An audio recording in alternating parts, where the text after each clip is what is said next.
Welcome to Navigating Narrative. We're a husband and wife team equipping you to analyze stories for yourself.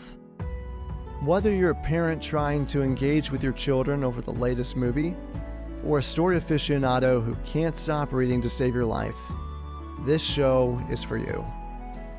As writers, we want to bring you the vocabulary and tools that novelists have to learn to accurately dissect, appreciate, and learn from stories. We believe that story analysis is for everyone. We won't pretend that stories are just for fun or too serious to simply enjoy. We won't pretend that stories are ultimately subjective and all just people's opinions. And we certainly won't promote a fear mindset where the media is out to hypnotically subvert your values and that the only way to fight back is to opt out. This is a show for story warriors. Life is a story. You are a character. Are you ready? Let's navigate narrative. Here we are. All right, welcome to episode number 2 of Navigating Narrative. We survived. We came back. I won the arm wrestling competition to Frozen. He's so chivalrous. Anyways, so it's a pleasure to have you back as well. Frozen. Let's dive in. Let's get into it. Yeah, I'm excited about this one because I think this is going to be more illustrative of what we generally want to do with this podcast. Yeah. Which is not just to throw a bunch of mud at the wall.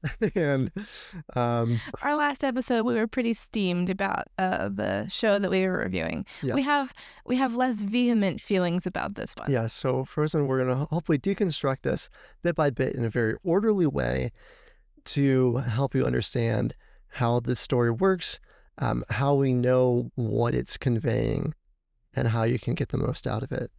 And really understand it the best. Yeah, and this is a good one to start with because it's pretty clear. There's nothing very subtle about it. Yes. There are a couple nuances that you might miss if you're new to this, but once you see it, you can't really unsee it.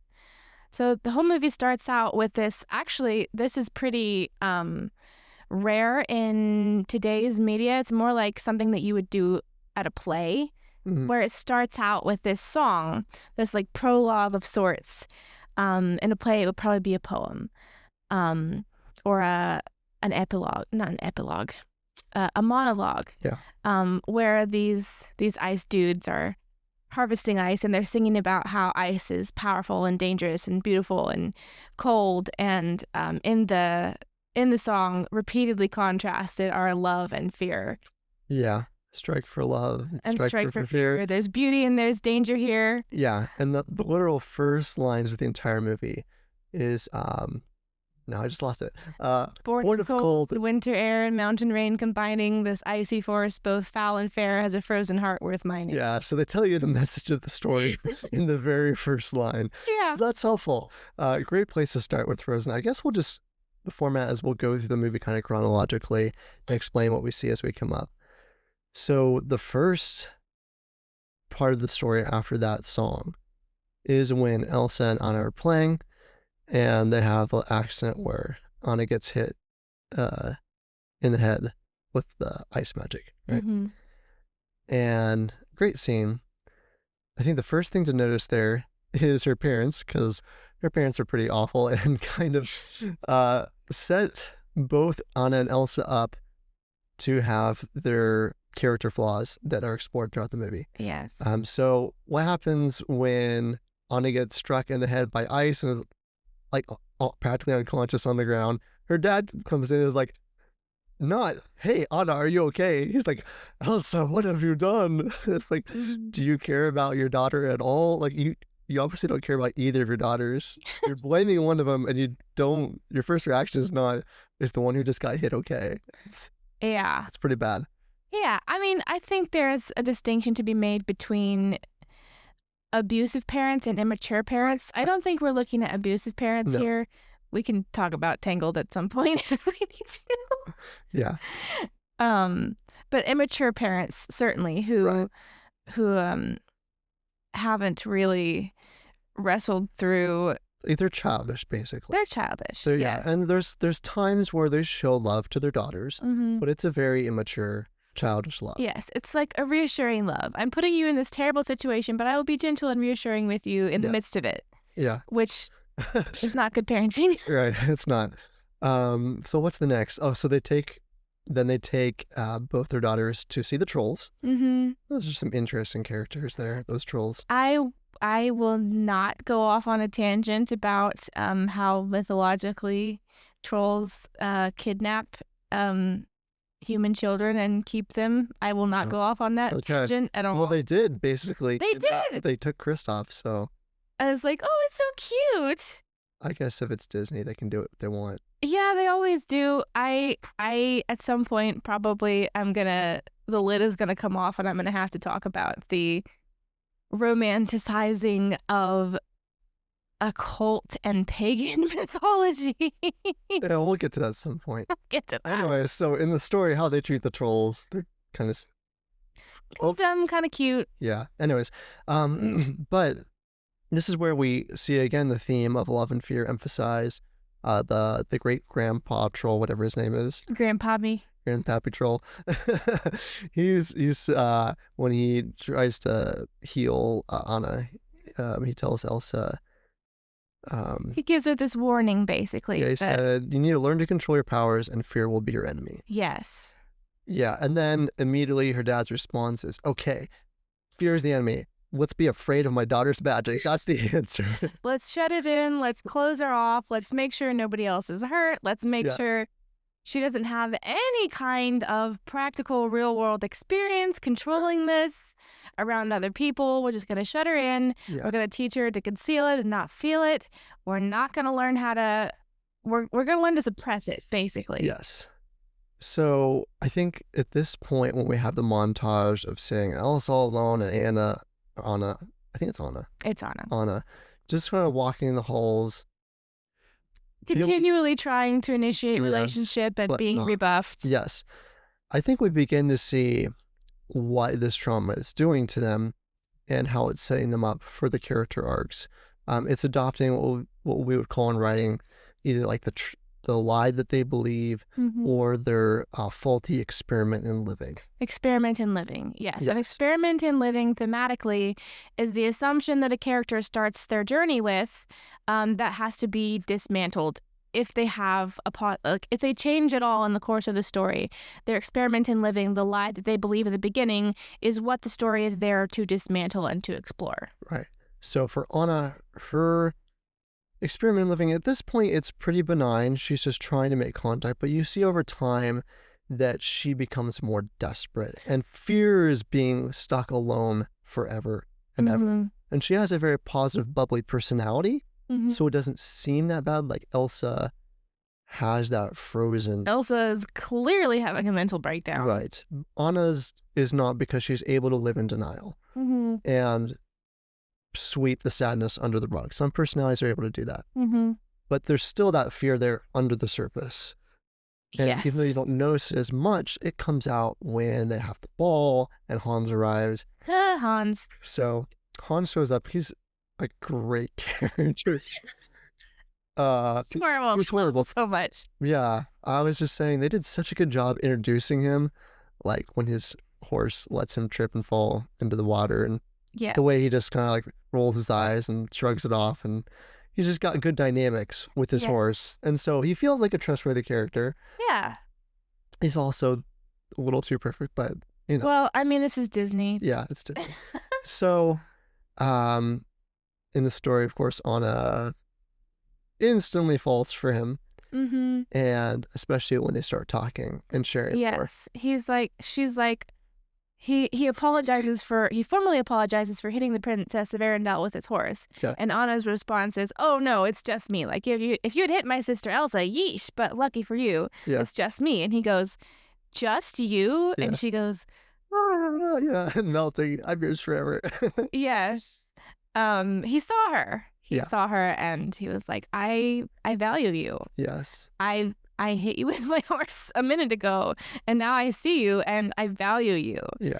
And that is what, as the story goes on, makes this character, Hans's character, so terrifying, is that he is so good like every master manipulator, he knows the weak spot. Yes, he and- knows the lie they're operating by, and he plays to it. And you saw it instantly. Like, he's never Yeah. met Anna before.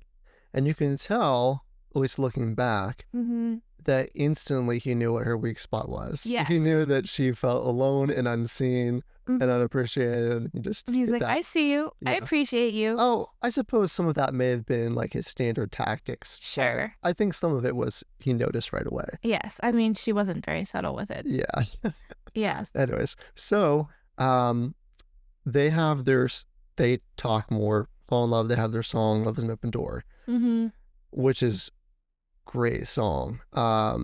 In contrast, of course, Elsa's lived behind closed doors, shut off. Mm-hmm. And I mean, in many ways, love is an open door, right? Like, they're not quite wrong there. With some interesting things to notice about that sequence. You pointed out that Hans, when he says, I've been waiting my whole life to find my own place. Yeah. And he like gestures to the palace. Yeah, he doesn't gesture to Anna. He's like, Yeah, I didn't catch that, but it's a cool little Easter egg. He's like, hey, my own place, this palace. This is where I belong. yes, this is what I'm here for. This is what I'm here for. Yeah, subtle, but also obvious. Hilarious looking back. Yes, hilarious. And you also pointed out that during the sequence, Love is an Open Door, that there was an unexpected subtlety to the storytelling, complexity to the storytelling Yes. there, because usually a simple story that you're going to tell in like an hour and a half, like a standard movie, starts with the problem, and by the end of the story, you have the solution to the Yes. problem. So lie, truth. Lie, truth. Mhm. But in this case, this story started with the problem, followed up with the problem that came from the problem. Yeah, a more sophisticated A more evolution. sophisticated iteration of the problem Mhm. that's closer to the truth, but is not the truth at all. So Anna's like, I am shut down. I need love. Hans is like, love is an open door. Love is what I'm giving you. He proposes to her. They're going to get married. And then the story progresses and he turns out to be a traitor. And she realizes that the love he offered her was not actually love. Mhm. And so it's problem that came from the problem, then solution, Yeah, and which that's is a nice touch. Yeah, that's a lot more how people change in real life. They don't usually instantly go from totally wrong to totally right. There's normally a bit of a try-fail cycle in there Yeah. of not just accomplishing physical tasks, but Mhm. spiritual, emotional change. Yes. So that was really good. And that's a high mark of good storytelling. So we bashed on the House of David last time. We are actually big fans of Frozen for the most part. We have some critiques and we'll get to them. But it might even be a masterpiece. It's at least close. It's pretty close. It's pretty close, I'd say. There's some major fails, I Yeah, think, yeah. that keep it from that level, but But the things it does well, it does really well. agree. Yeah. Yeah, so then Hans takes Anna to Elsa, and Anna's like, Elsa, bless our engagement. And Elsa has that iconic line. She's like, fine, you can't marry a man you just met. Yeah. And every Disney fan ever gasps because finally somebody said it. Yeah. That's another thing about this movie is I feel like Disney finally got some self-awareness about the way that their classics present love stories Mhm. might be a little bit toxic. Yes, it's the anti-Disney movie. Yeah, there you go. So lots of respect for that. So that probably the strongest moment for Elsa. Mm-hmm. And it's more her personality than strong maturity, because she's immature in lots of ways, but she does know about being careful, Mm-hmm. and she does care about her sister. Mm-hmm. So she's definitely standing up for her sister, trying to protect her. Okay, so then comes the sequence where Elsa exhibits her ice powers, everybody's scared, she runs away. The next real important thematic moment is, I believe, when she's out in the snow and she sings Let It Go, which is a masterpiece of storytelling, Let It Go. It's also the part we have the most issue with. Mm-hmm. So let's dive into that. We don't have the full lyrics here, but we remember it pretty well. I could sing it. I could sing the entire thing live. I won't. Yes. Might be copyright issues. I don't know. Anyways, yeah, so I turned to you when we were watching this movie the other day to review. Mm-hmm. I was like, this is the ultimate deconstruction story. And I was like, duh, did that just click for you? Well, I hadn't put quite that word to it, but yes. Yeah. So for those of you, just in case you're not familiar with that term, deconstruction is when you work through things you used to believe and now no longer do, and there's often massive lifestyle changes, generally used in terms of people who are deconstructing from Christianity or certain forms of it. Oftentimes having been massively hurt by whatever they're deconstructing from. Exactly. So maybe you grew up in the super legalistic home and you weren't allowed to do all these stupid things that are just totally normal. And you were taught a lot of faulty reasons for a lot of fear. A lot of fear. Yeah. Oh, yeah, right. Exactly. So, honestly, a lot of stuff that you should deconstruct from. Yes. And so there's some people who deconstruct from good things, some people deconstruct from bad things, and people talk about reconstructing, where they take down what wasn't good and rebuild back something that is better. So, but one of the first things that happens when somebody leaves a controlling or fear-based environment, whether it's religious or if it's a workplace or whatever it is there's this massive explosion of what looks like rebellion. It's basically like, I am rejecting all of that and I'm running in the absolute opposite direction. Yes. It's like a spring that you like push down and you push down and you push down and it's suppressed and it's suppressed and it's suppressed. Yes. And then finally the lid is taken off and it just goes. Right. And I noticed something interesting about how they animate Elsa in the sequence is just how much freedom she does express and how much her true personality shows forth. Progressively throughout the song. I think some of it is not quite her true personality or the best expression of it, but definitely more than we saw before. Yes. And I haven't had the opportunity to witness much deconstruction in person, but from what little I've seen, it seems like there's this moment where if you don't know what's going on, you're like, wow, this guy, he seems more manly. This woman seems more womanly. They're more vibrant. Their face is shining. They look confident. It's almost like a born again sort of experience for them. You're like, what's going on? And later you realize, oh, they were deconstructing. And at least in the cases I can think of, I think they're deconstructing from, Christianity in general, or aspects of it. And maybe that was a good form, maybe it was a bad form they were experiencing. But, and anyway, the first thing high control does is eliminate your sense of self. Yeah. And that's one of the first things that you have to establish again once you're out of it. Right. So the sense of self blossoms and you're just like, wow, this is awesome. But unfortunately, results vary. Some people have a good experience. Some people go completely off the rails, and that often happens. Yes.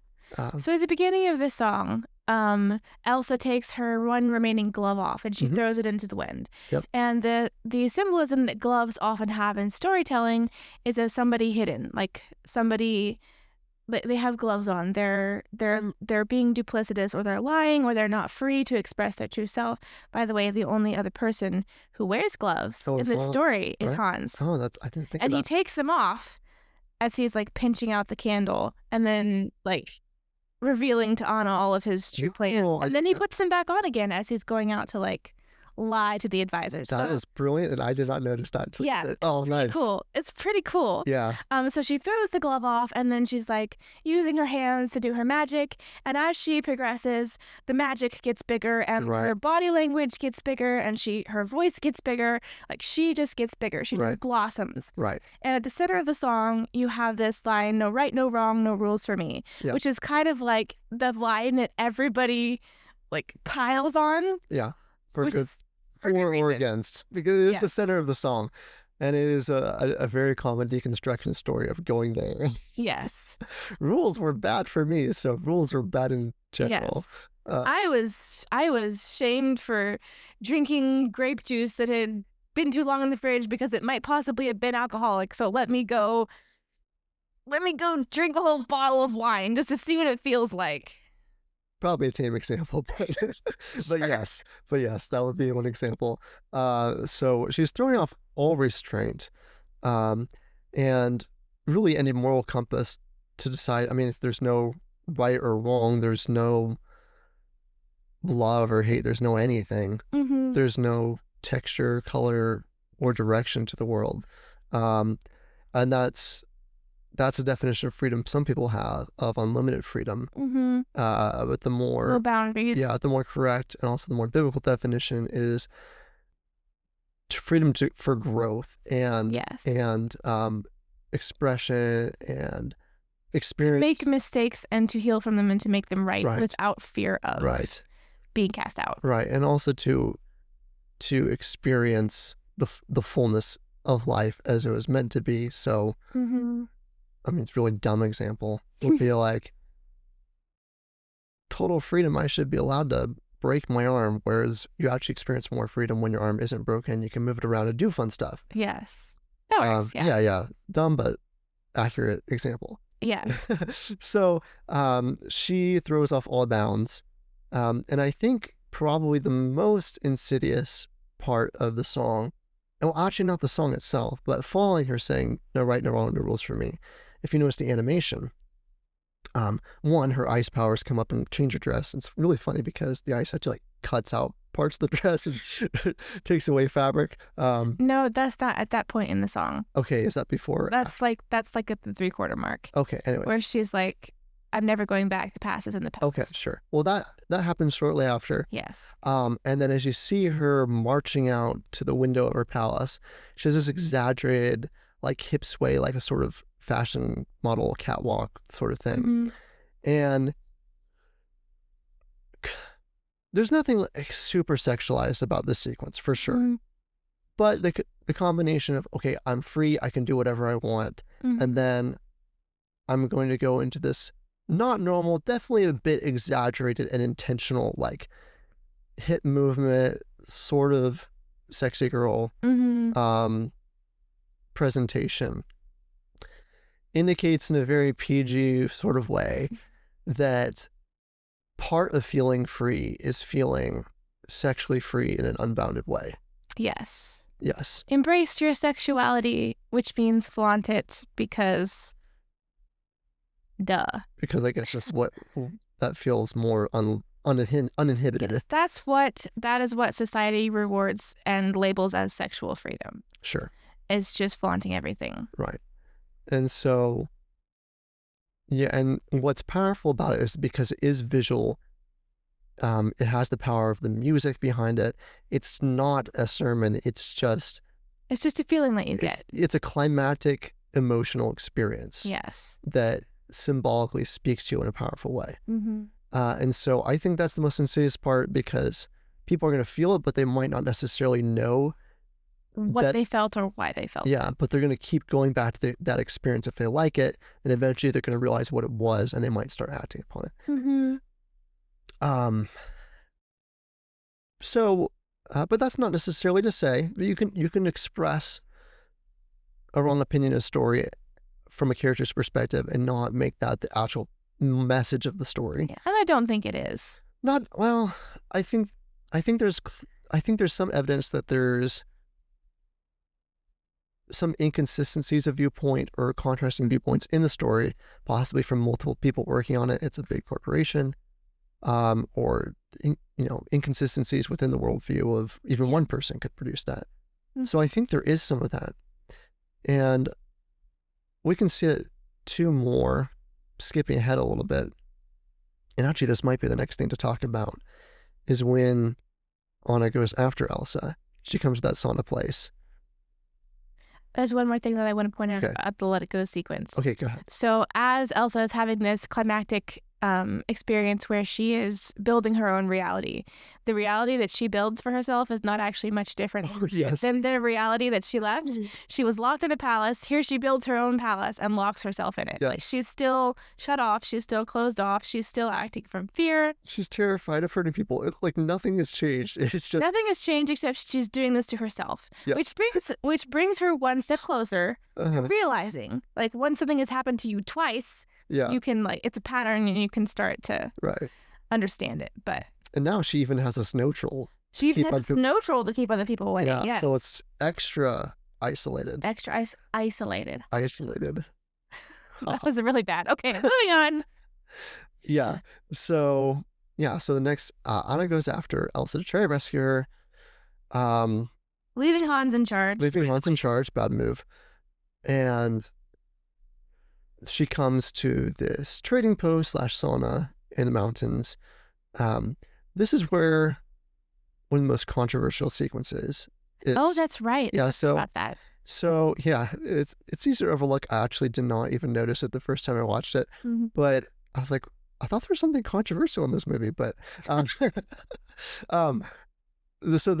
basically, there's just the guy at the trading post sort of makes a reference to his family, points over there.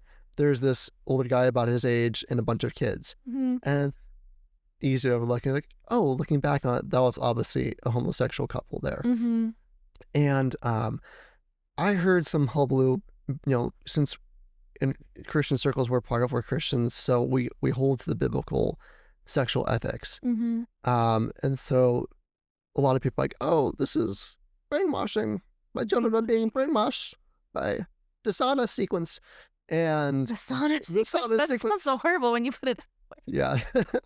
And sure, I mean, that it's clearly trying to push the Overton window, if you're familiar with that. Like what? The Overton window is like anything within the Overton window is acceptable discourse. Like, you're not a weirdo.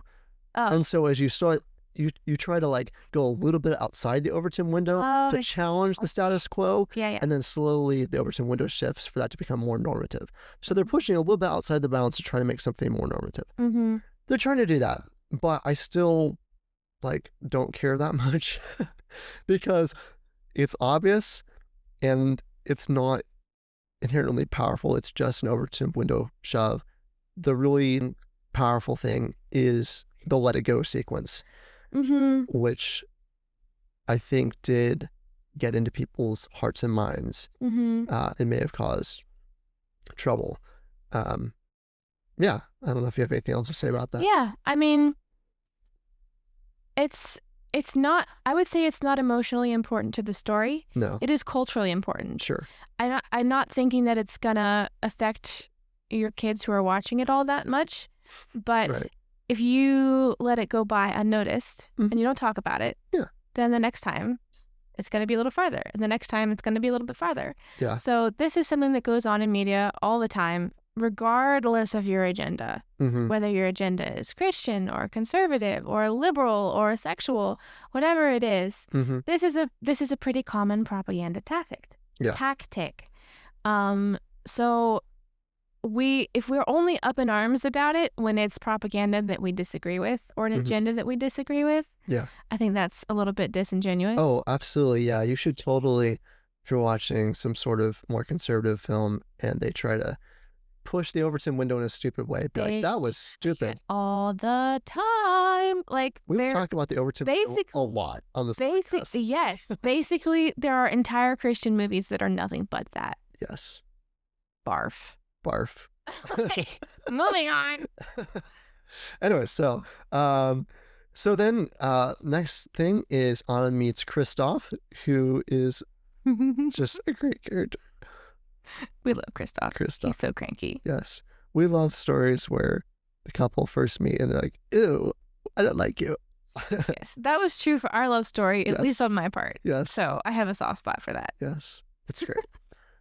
So I don't know. Story for another time. Yes, I don't know if there's a whole lot to comment on there thematically, except for that it's just great and fun. Yeah, I mean, it's very highly contrasted with the way that Elsa met. Anna met Hans. Oh yeah, because that was such this idyllic, like, meet cute, like, prince meets princess. Yeah. And now here Anna is in the mountains freezing to death, and this snow dude mountain ice person comes in and is like, I really don't want to talk to you. You're in my way. And she's like unsympathetic, and then she manipulates him into helping her find her way to the North Mountain, and it's like, I'm gonna power move all over you and buy all the stuff that you wanted and you couldn't afford, and like throw it on you and then demand that you take me places. Yes. That was so fun to watch. Yes. Yeah, so total. It's very messy. It's very real life. I mean, for Disney. Yeah, so you know that when they do fall in love, it wasn't just some chemical reaction. First sight, you can if it's true love. Yes, it had to be built up. Yes, and then Kristoff goes on to further this contrast as they're riding in Kristoff's sled, and he's asking her, so what made the queen go all ice crazy? And Anna is relating the sequence of events that happened, and she's like, so I met this prince and we're engaged, and my sister flipped out because I'd only just met him that day. And Kristoff's like, wait a second, you got engaged to a man you only met that day? Yeah. And I was like, yes, pay attention. And she keeps talking, and Kristoff's like, whoa. I'm not over that. Like, you got engaged to a man you just met that day? Didn't your parents ever warn you about strangers? Yeah. So. Yes. Kristoff is here to bring some common sense to the story. Yes. Yeah. So they have the sequence finding the North Mountain. They meet Olaf. Olaf is cute. He's fun. He becomes more important later on. Yes. But he has a great introducing song about summer. And then next they get to the Ice Palace. Anna talks to Elsa, and she offers to basically be the solution of the story, to be the love that can get Elsa out of this fix she's in. Mm-hmm. So she is being that character, that sacrificial, that is there for you. She's being the hero of the story. Mm-hmm. And you could have stopped. Also getting what she wants at the same time. Yeah. She's like, I want relationship with my sister. Relationship with my sister will fix the problem. So I get to fix the problem, and I get to get what I want also, which ends up not being quite the case. Yeah. So they could have ended the story there, but it's much better when Elsa's like, no, this is not going to work. I'm shutting you out. And ends up majorly hurting her again. Right. Hits her heart with ice magic, so now she's in danger of dying and freezing because now she has a frozen heart, which is interesting because really Elsa is the one who has the frozen heart. She is walled off to other people, and she quite literally has a frozen nervous system. So if we talk about reactions to trauma, there's the 4 Fs. There's fight, flight, freeze, and fawn. Yeah. Which are pretty self-explanatory. Yes. And freeze is the definition of Elsa's entire life. Yes. It's I'm going to not react. I'm going to not feel. I'm going to... Not going to engage. Not going to engage. Walled off. Everything you think about like an ice cube. That's frozen. So that's probably the most common trauma response, is at least to prolonged trauma. Yeah. It's because I can't feel it, so I have to freeze. Yeah, it just makes this story so relevant. She is the icon for half the world's population who are feeling frozen. Yeah. So, yeah, great job, Disney, addressing a very, very relevant issue. So she's frozen off. She interestingly freezes Anna's heart, though. Even though Anna's heart is not frozen, she's more of like a flight response, I'd say. I would say probably fawn. Fawn with the side of flight, I guess. Yeah, so she has more of a fawn response. But for the purpose of the story, the magic is frozen Anna's heart. Yes. And Kristoff's like, oh, I can take you to meet my family who will know what to do about your frozen heart, and who incidentally are also love experts. Yeah, so they go to the trolls. Which statement I disagree with. Yes, the trolls are not love experts. So the trolls sing this stupid song about how Anna and Kristoff should totally be married right then. Yes. And so the song is called Fixer Upper. Yes. And it's like, so she's a bit of a fixer upper. Yeah. And they're like, so there's a couple problems. It's okay. Love can fix it. Yes. And then they throw in this solo where they're like, we're not saying you can change him because people don't really change. Yes. Like like, disclaimer, like, we're not actually saying what we're saying. Yes. Just so we're clear. They're basically completely contradicting the whole narrative thus far about love. And be like, actually, you were right, Anna. Just love at first sight. But the only difference is that you picked the wrong guy, and we know better. And because we know better, and that's all that matters. We're smarter than you are. Yes. And Kristoff throughout all of this is like, guys, this is stupid. She's engaged. We have a problem here.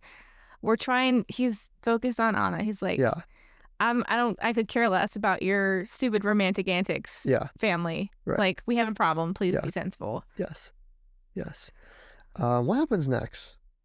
So the trolls say that the only cure for Anna's frozen heart is an act of true love. Right. For instance, a true love's kiss. Yes. And then Kristoff is like, okay, great. We have to get you back to Hans. Right. And then there's this moment where Olaf is like, let's go kiss Hans. Who is this Hans? Because Olaf is great. He's like that. Yes. So they're riding back to Arendelle. They get to Arendelle. Anna is sent into Hans's presence. Oh, actually, we missed the whole sequence where they went and captured Elsa. Oh, okay. Yeah, we need to talk about that. So, yes.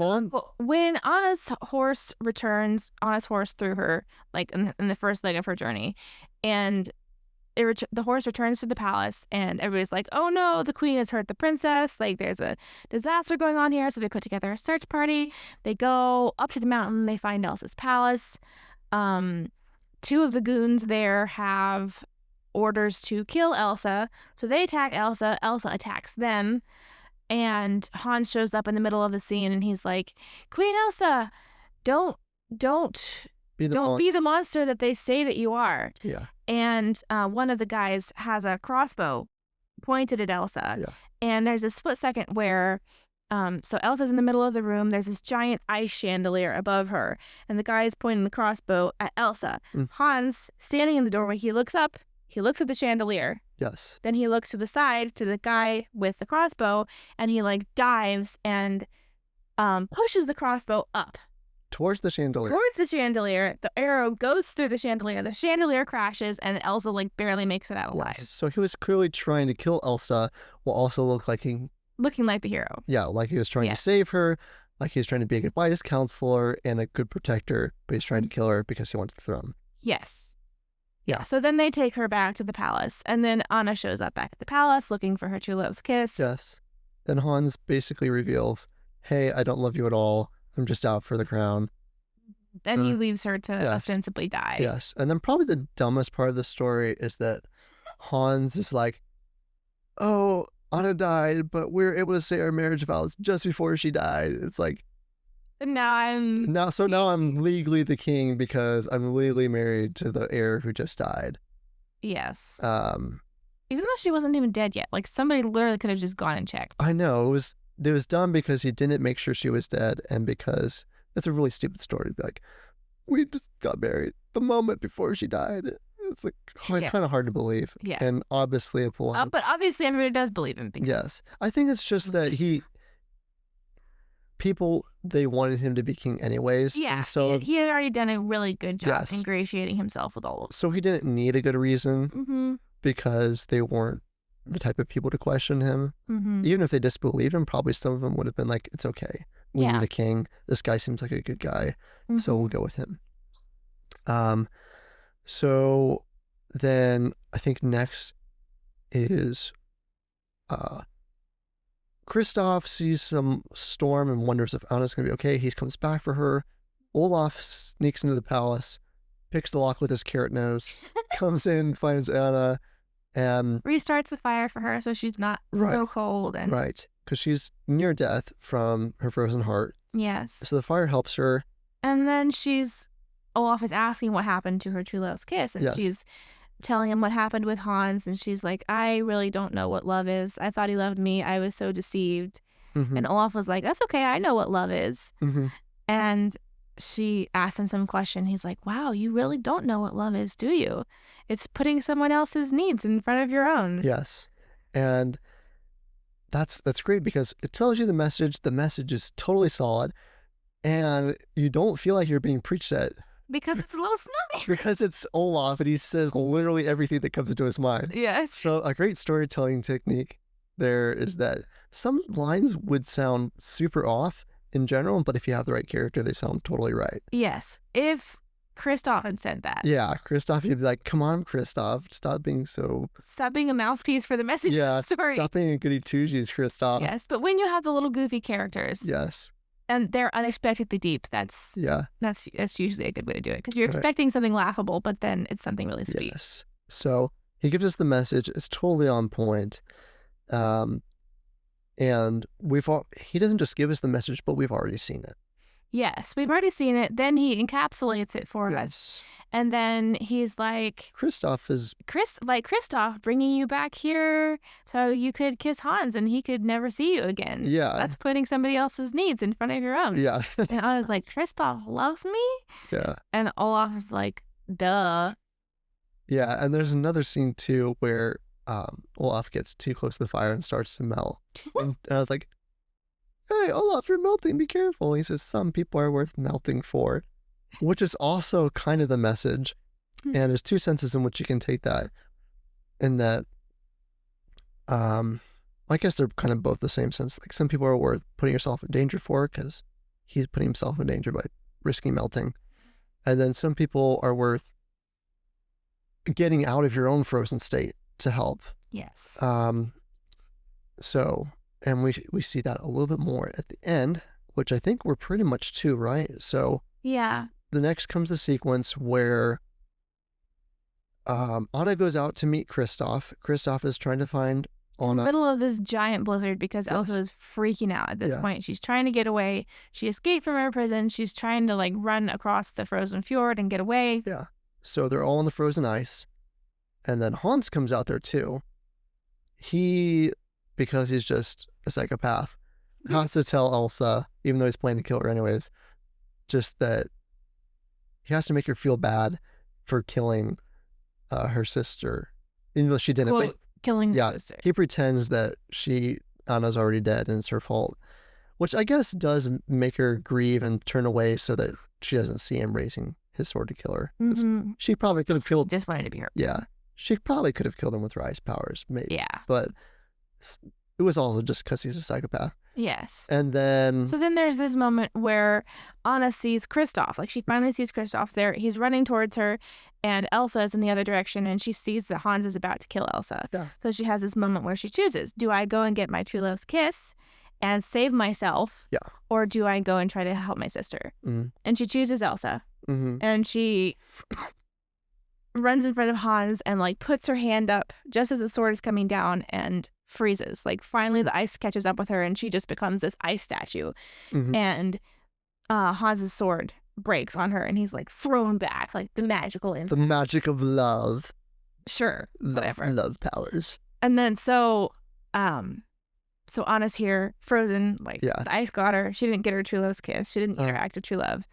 And Hans is knocked out for the time being, which good riddance. Yeah.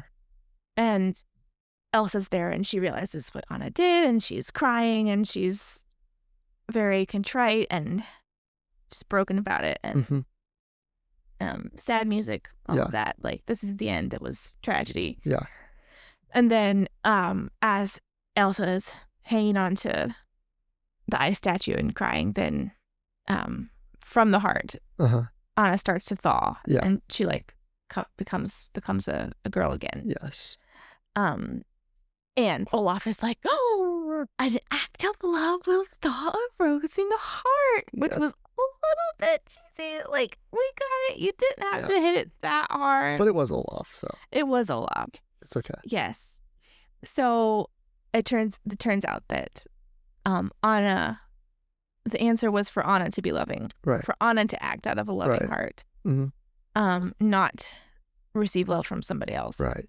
So this is actually really interesting story in that normally when someone is frozen and shut off or just suffering in a lot of pain, they don't get out of it until someone comes and helps them out of it. And that's what Anna tried to do at the Ice Palace, but it didn't work. Elsa refused, wasn't going to have it. Then the story turns around. Elsa didn't get connection, and Anna didn't get connection. Yeah.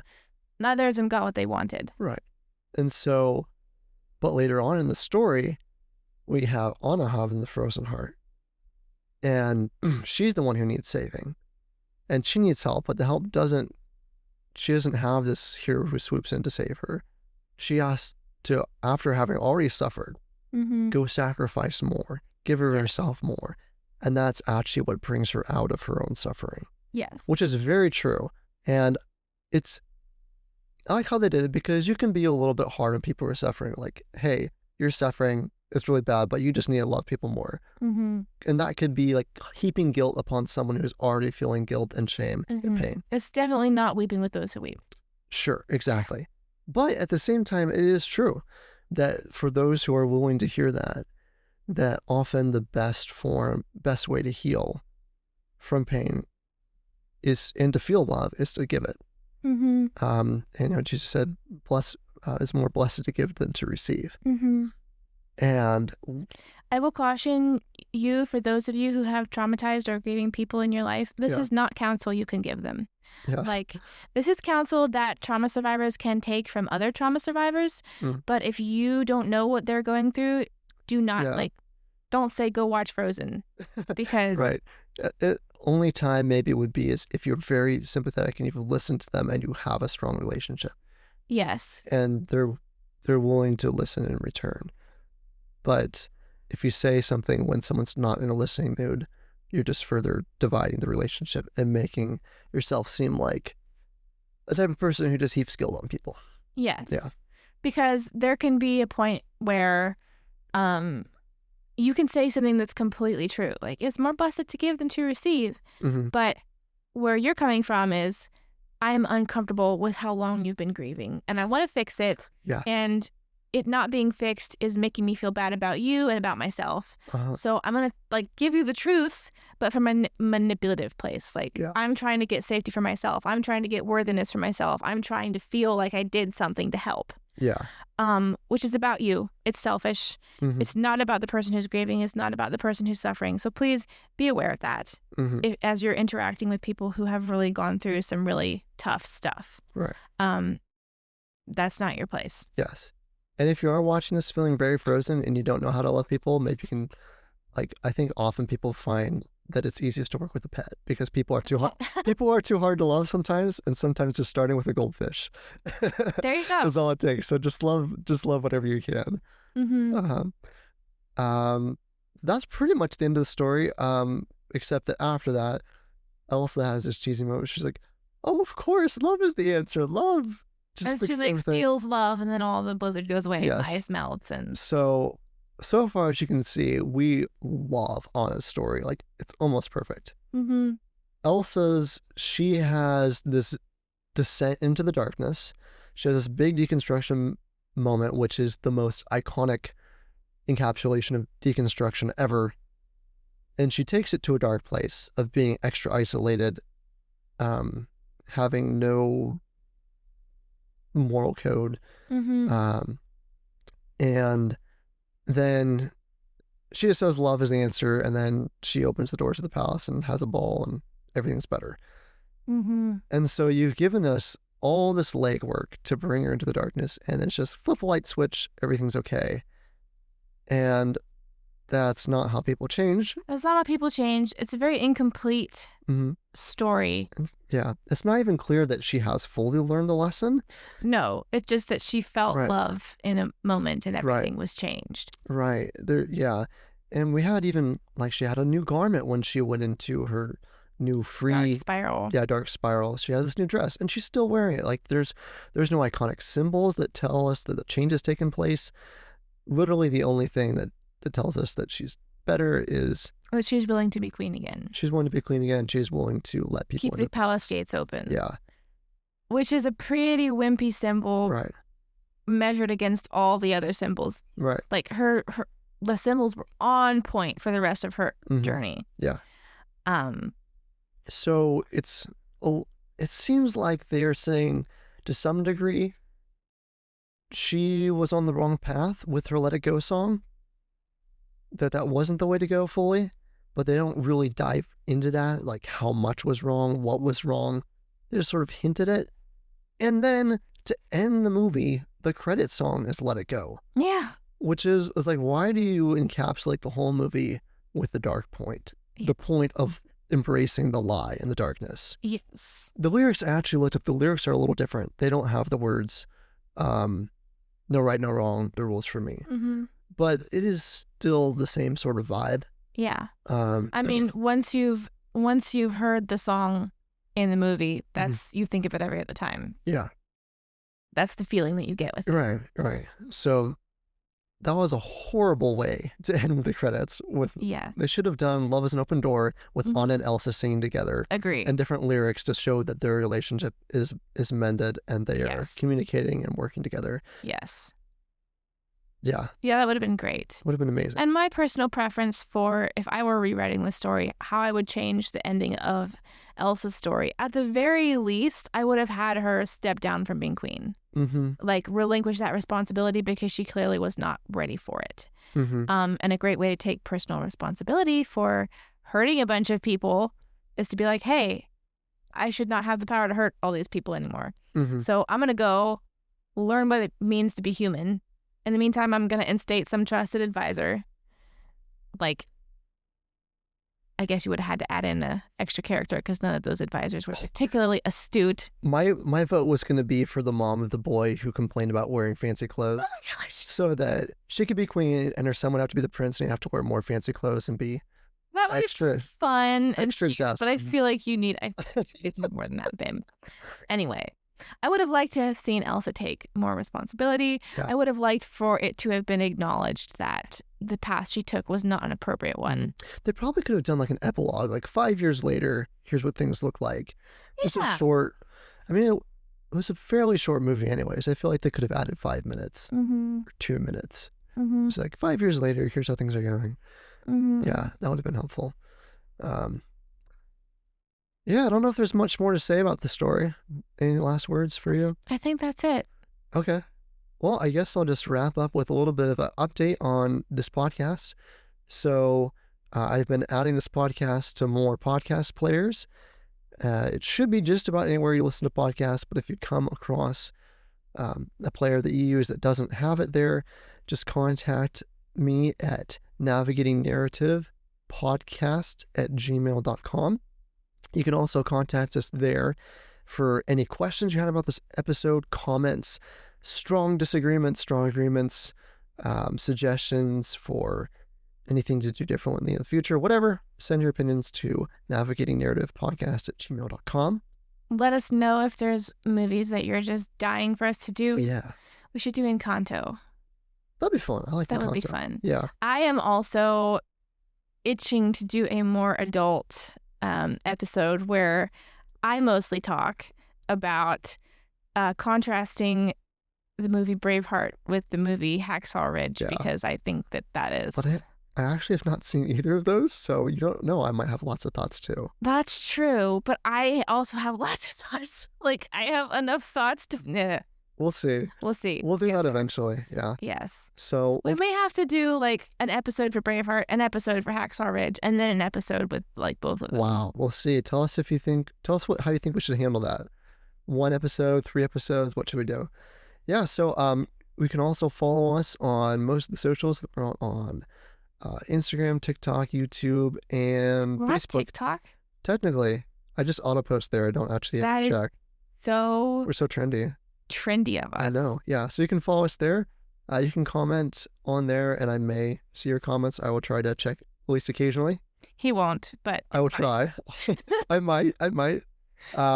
Yeah. And hey, if you've enjoyed this episode, if you could just do us a quick favor, pull up the show on your podcast app of choice, give it a 5-star rating, and even better if you have just 1 minute, a short review. And even better than that, I know, better than leaving a review is you can share this episode with somebody who has watched Frozen. I'm sure you know nobody who's watched Frozen before. Please note the sarcasm. Yes. So just think, hey, somebody who loves Frozen, someone who hates Frozen, somebody who has kids who watch Frozen way too much, send this episode to them. We just appreciate. We're trying to reach more people to just share how stories work, because once you really know the mechanics of story and have a lot of practice analyzing them, they become so much richer, more enjoyable, and you can also glean more lessons from them and avoid some of the propaganda that they're throwing at you. And oh, man, it's just so much fun. Like, you just listen to like an hour of this podcast, so obviously it's fun.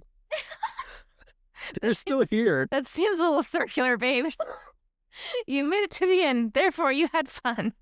Yes, well, we had fun. We definitely had I don't know if there's any last things to say. Yeah, just I think share, do the share. God bless you. We'll see you. Oh, and yeah, follow us on social media. And we'll be back right after this. Oh my word. Goodbye. Pray for me, guys.